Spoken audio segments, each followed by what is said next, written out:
Indian വംശജയായ Kamala ഹാരിസും അമേരിക്കയുടെ മുൻ പ്രസിഡന്റായിരുന്ന ഡൊണാൾഡ് ട്രംപും തമ്മിൽ ഏറ്റുമുട്ടി ഒടുവിൽ ഡൊണാൾഡ് ട്രംപ് അമേരിക്കയുടെ പ്രസിഡന്റായി വീണ്ടും ആ സ്ഥാനത്തേക്ക് എത്തുന്നു. പിന്നീട് അങ്ങോട്ട് അദ്ദേഹം ആ രാജ്യത്ത് കൊണ്ടുവന്ന മാറ്റങ്ങൾ ചെറുതൊന്നുമായിരുന്നില്ല. ലോകരാജ്യങ്ങളെയെല്ലാം അടക്കി ഭരിക്കുവാൻ കഴിയുന്ന കരുത്തുള്ള അമേരിക്കയുടെ പ്രസിഡന്റ് സ്ഥാനത്തേക്ക് എത്തിയ ഡൊണാൾഡ് ട്രംപ് ലോകരാജ്യങ്ങളെയെല്ലാം ഞെട്ടിച്ചുകൊണ്ട് പല മാറ്റങ്ങളും ഉടനടി ആ രാജ്യത്ത് കൊണ്ടുവന്നു.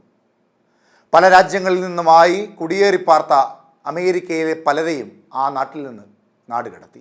കൈകാലുകൾ ബന്ധിച്ചുകൊണ്ട് വിദേശികളെ അവിടെ നിന്നും കടത്തിയത് മാധ്യമങ്ങളിൽ ചർച്ചയാകുകയും ചെയ്തു. ഇപ്പോൾ മറ്റു ചില മാറ്റങ്ങൾക്ക് കൂടി തുടക്കം കുറിച്ചിരിക്കുകയാണ് ഡൊണാൾഡ് ട്രംപ്.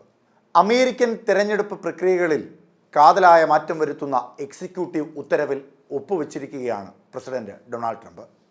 വോട്ടു ചെയ്യുന്നതിന് അമേരിക്കൻ പൗരന്മാരാണെന്ന രേഖ കാണിക്കുക, തെരഞ്ഞെടുപ്പിൽ വിദേശ രാജ്യങ്ങളുടെ ഇടപെടൽ തടയുന്നതിനായി വിദേശ സംഭാവനകൾക്ക് വിലക്ക് ഏർപ്പെടുത്തുക, മെയിലിൻ വോട്ടുകൾക്ക് നിയന്ത്രണം ഏർപ്പെടുത്തുക എന്നതടക്കമുള്ള നിർദ്ദേശങ്ങളാണ് അമേരിക്ക പുതുതായി നടപ്പിലാക്കാൻ പോകുന്നത്.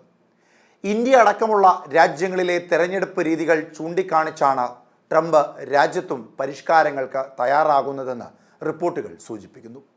ആധുനിക വികസ്വര രാജ്യങ്ങൾ ഉപയോഗിക്കുന്ന അടിസ്ഥാനപരവും ആവശ്യമായതുമായ തെരഞ്ഞെടുപ്പ് പരിരക്ഷകൾ നടപ്പിലാക്കുന്നതിൽ US പരാജയപ്പെടുന്നുവെന്ന് ട്രംപ് പറഞ്ഞു. ഇന്ത്യയും ബ്രസീലും വോട്ടർമാരുടെ തിരിച്ചറിയൽ രേഖകൾ ഒരു ബയോമെട്രിക് ഡാറ്റാബേസുമായി ബന്ധിപ്പിക്കുന്നു. അതേസമയം യുണൈറ്റഡ് സ്റ്റേറ്റ്സ് പൗരത്വത്തിനായി സ്വയം സാക്ഷ്യപ്പെടുത്തുന്നതിനെയാണ് പ്രധാനമായും ആശ്രയിക്കുന്നത്. ജർമ്മനിയും കാനഡയും അടക്കമുള്ള രാജ്യങ്ങൾ പേപ്പർ ബാലറ്റാണ് ഉപയോഗിക്കുന്നത്. എന്നാൽ അമേരിക്കയിലാകട്ടെ അടിസ്ഥാന സുരക്ഷ ഉറപ്പാക്കാൻ കഴിയാത്ത മാർഗങ്ങളുണ്ട്. അദ്ദേഹം അങ്ങനെയും കൂട്ടിച്ചേർത്തു. ഡെൻമാർക്ക്, സ്വീഡൻ തുടങ്ങിയ രാജ്യങ്ങൾ നേരിട്ട് വോട്ട് ചെയ്യാൻ കഴിയാത്തവർക്ക് മെയിലിൻ വോട്ടിംഗ് സംവിധാനം നടപ്പിലാക്കുന്നുണ്ടെങ്കിലും അത് യുക്തിപൂർവ്വം പരിമിതപ്പെടുത്തിയിരിക്കുന്നു. നിശ്ചിത സമയത്തിന് ശേഷം വൈകിയെത്തുന്ന വോട്ടുകൾ അവർ ഒരു കാരണവശാലും എണ്ണാറില്ല. എന്നാൽ പല അമേരിക്കൻ തെരഞ്ഞെടുപ്പുകളിലും ഇപ്പോൾ മെയിൽ വഴിയുള്ള വൻതോതിൽ വോട്ടിംഗ് നടക്കുന്നു. പല ഉദ്യോഗസ്ഥരും പോസ്റ്റ് മാർക്കുകളില്ലാത്തതോ തെരഞ്ഞെടുപ്പ് ദിവസത്തിന് ശേഷം ലഭിച്ചതോ ആയ ബാലറ്റുകൾ സ്വീകരിക്കുന്നുവെന്നും ട്രംപിന്റെ ഉത്തരവിൽ പറയുന്നു. ഫെഡറൽ വോട്ടർ രജിസ്റ്റർ ഫോം ഭേദഗതി ചെയ്യണമെന്നും ഡൊണാൾഡ് ട്രംപിന്റെ ഉത്തരവിൽ പറയുന്നുണ്ട്.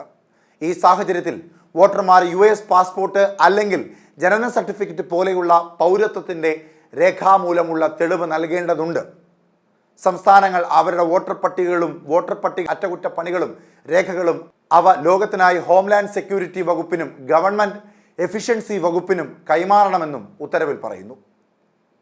പൗരന്മാരല്ലാത്തവരെ തിരിച്ചറിയാൻ സഹായിക്കുന്നതിന് സംസ്ഥാനങ്ങളുമായി ഡാറ്റ പങ്കിടാൻ ഫെഡറൽ ഏജൻസികൾക്ക് നിർദ്ദേശം നൽകിയിട്ടുണ്ട്. തെരഞ്ഞെടുപ്പ് കുറ്റകൃത്യങ്ങൾക്കെതിരെ ഫെഡറൽ നിയമനിർവഹണ ഏജൻസികളുമായി സഹകരിക്കാൻ സംസ്ഥാനങ്ങൾ വിസമ്മതിച്ചാൽ അവർക്ക് ഫെഡറൽ ഗ്രാന്റുകൾ നഷ്ടപ്പെടാൻ സാധ്യതയുണ്ടെന്ന മുന്നറിയിപ്പും ട്രംപ് നൽകിയിട്ടുണ്ട്. എന്തായാലും ലോകമാസകലം അടക്കി ഭരിക്കുന്ന അമേരിക്ക എന്ന വലിയ രാജ്യത്തിന് മറ്റ് രാജ്യങ്ങളിലെ തെരഞ്ഞെടുപ്പ് രീതികളെ വെച്ച് താരതമ്യം ചെയ്യുമ്പോൾ തീർത്തും മോശമായ ഒരു പരിസ്ഥിതിയാണ് ഉള്ളത് എന്ന് ട്രംപ് തന്നെ ശരിവെക്കുന്ന ഒരു സാഹചര്യം. അതുകൊണ്ട് തന്നെ വികസ്വര രാജ്യങ്ങളിൽ നിന്നൊക്കെ തെരഞ്ഞെടുപ്പുമായി ബന്ധപ്പെട്ട പല നിർദ്ദേശങ്ങളും സ്വീകരിച്ചുകൊണ്ട് അടിമുടി മാറ്റം വരുത്തുകയാണ് ട്രംപ്. അവിടെ ഇന്ത്യക്കും സ്ഥാനമുണ്ട്.